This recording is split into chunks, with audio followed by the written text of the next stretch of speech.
বাড়িতে আসি, আমার বাড়িতে সার কোনো কাজ আমি করি না, আমার কাপড়ের গাঁথুরিটা আমার কাঁধে নিয়ে দাঁড়ায় থাকি।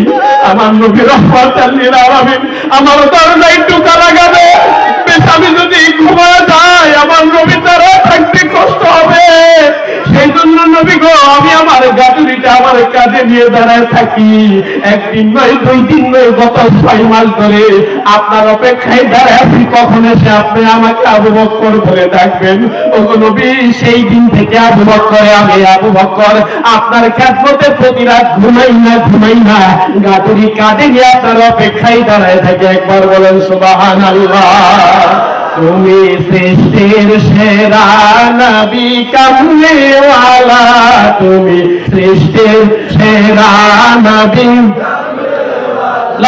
তোমার উপর দরুদ পড়ে আল্লাহ তাআলা, তোমার উপর দরুদ পড়ে আল্লাহ তাআলা, তুমি সৃষ্টির সেরা নবী ওয়ালা, তুমি সৃষ্টির সেরা নবী।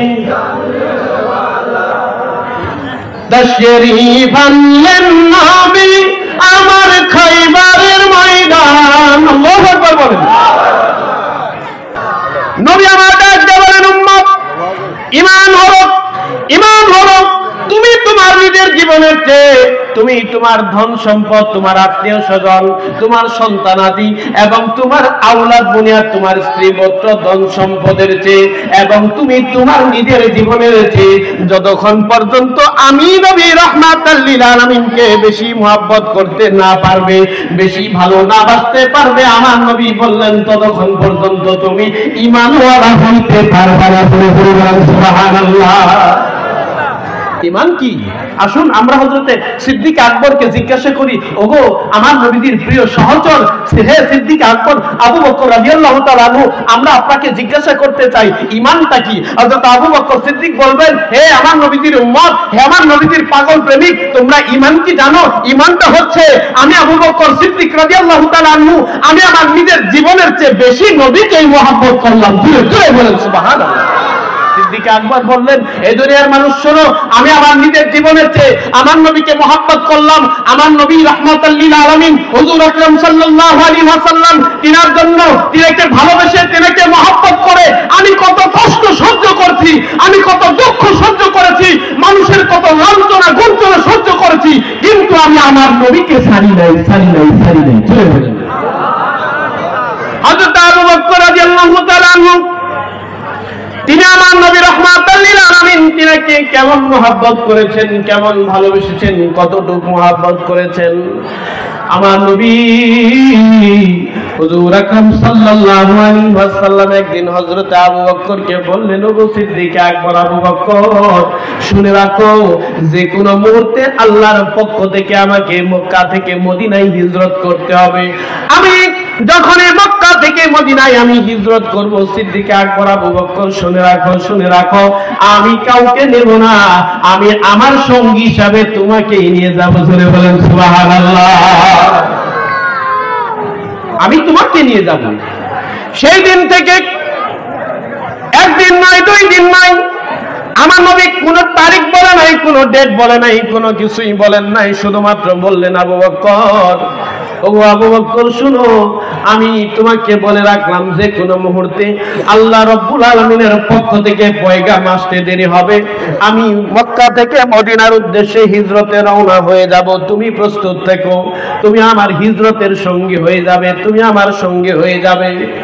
সিদ্দিক আকবর হযরত আবু বকর আমার নবীকে এত মহব্বত করেছেন, এত ভালোবেসেছেন, আমার রাসূল সাল্লাল্লাহু আলাইহি ওয়াসাল্লাম তিনাকে নিজের জীবনের চেয়ে ভালোবেসেছেন। একদিন নয়, 2 দিন নয়, 6 মাস পরে হঠাৎ করে হযরত আবু বকর রাদিয়াল্লাহু তাআলা আনহু তিনার ঘরের দরজায় আমার নবী কড়া নাড়লেন।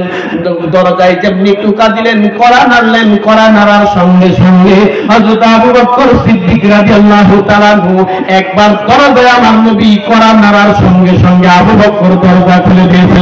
বলেন সুবহানাল্লাহ।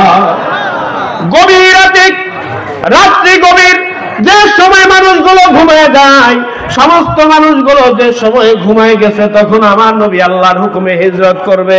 আবু বকরের বাড়িতে আসলেন সিদ্দিক আকবর, হযরত আবু বকর রাদিয়াল্লাহু তাআলা আনহু তিনার বাড়িতে আসলেন।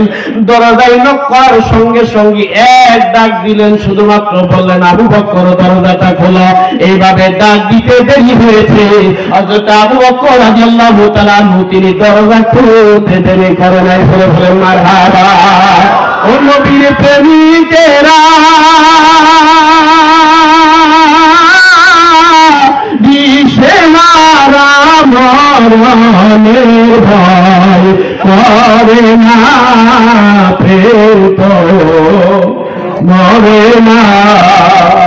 ও বৈরাসে আমার খাদায় নাই পুরি, সেই প্রেমে সরবাদে ডালিব। বলেন মারহাবা। ও বাবা, সকল সম্পদ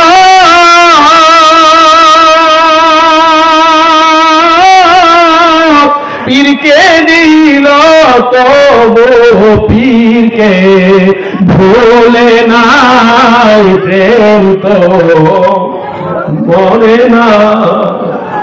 নবী আমার মাত্র একটা ডাক দিলেন, আবু বকর দরজা খুলো। সিদ্দিক আকবর দরজাটা খুলে ডাকতে বলে, লাব্বাইক ইয়া রাসূলুল্লাহ। নবী গো, ওগো রাহমাতাল লিল আলামিন, আপনি ডাক দিয়েছেন, আমি আবু বকর কদমে হাজির। নবী আমার আবু বকরের মুখের দিক তাকায় ফেল করে আমার নবীজি আবু বকরের দিকে তাকায় আছে। কিভাবে সম্ভব? আবু বকর, তুমি কি ঘুমাও নাই? মানুষের যদি রাত্রিবেলা একজন মানুষকে ডাক দিতে হয়, কয়েকবার দরজায় শব্দ করা লাগে, তারপরে মানুষটা দরজা খুলে দেয়। গো আবু বকর, আমি তোমার দরজার ভিতরে হালকা একটু এমনি করে টোকা দিলাম, আর তুমি কেমনি ভাবে দরজাটা খুলে দিলে? ব্যাপারটা কি? আর তোমার কাঁধে কেন কাপড়ের গাঁঠুরি? আবু বকর চোখের পানি ছেড়ে দিয়ে কান্দাই, ইয়া নবী, ইয়া রাসূলুল্লাহ, ইয়া হাবিবাল্লাহ, গো নবী, আজ থেকে প্রায় 6 মাস আগে আপনি আমাকে বললেন, আবু বকর তুমি প্রস্তুত থেকো, আল্লাহর পক্ষ থেকে মক্কা থেকে মদিনায় আমাকে হিজরত করার হুকুম আসলে তোমাকে আমি সঙ্গে নিয়ে যাব। একদিন নয়, 2 দিন নয়, গত 6 মাস আগে আপনি শুধু একটু ইঙ্গিত দিয়েছেন যে আপনি ইঙ্গিত দিয়েছেন আপনি আমাকে নিয়ে হিজরত করবেন। ওগো নবী রাহমাতাল লিল আলামিন, সেই দিন আপনার খেদমত থেকে প্রতিদিন এশার নামাজের পরে আপনার খেদমত থেকে যখন আমি আমার বাড়িতে আসি, আমার বাড়িতে এশার কোনো কাজ আমি করি না, আমার কাপড়ের গাঁঠুরিটা আমার কাঁধে নিয়ে দাঁড়ায় থাকি। আমার নবী রাহমাতাল লিল আলামিন আমার দরজায় টোকা লাগাবে, আমি যদি ঘুমা যায় আমার নবী তারা থাকতে কষ্ট হবে। সেই জন্য নবী গো, আমি আমার গাঁটুরিটা আমার কাঁধে নিয়ে দাঁড়ায় থাকি। একদিন নয়, 2 দিন নয়, গত 6 মাস ধরে আপনার অপেক্ষায় দাঁড়ায় আছি, কখন এসে আপনি আমাকে আবু বকর বলে ডাকবেন। ওগো নবী, সেই দিন থেকে আবু বকর, আমি আবু বকর আপনার খেদমতে প্রতি রাত ঘুমাই না, গাঁটুরি কাঁধে নিয়ে আপনার অপেক্ষায় দাঁড়ায় থাকে। একবার বলেন সুবহানাল্লাহ। তুমি সৃষ্টির সেরা নবী কামলিওয়ালা, তুমি সৃষ্টির সেরা নবী, তোমার উপর দরুদ পড়ে আল্লাহ তাআলা, তোমার উপর দরুদ পড়ে আল্লাহ তাআলা, তুমি সৃষ্টির সেরা নবী ওয়ালা, তুমি সৃষ্টির সেরা নবী। তশরীফ আনলেন নবী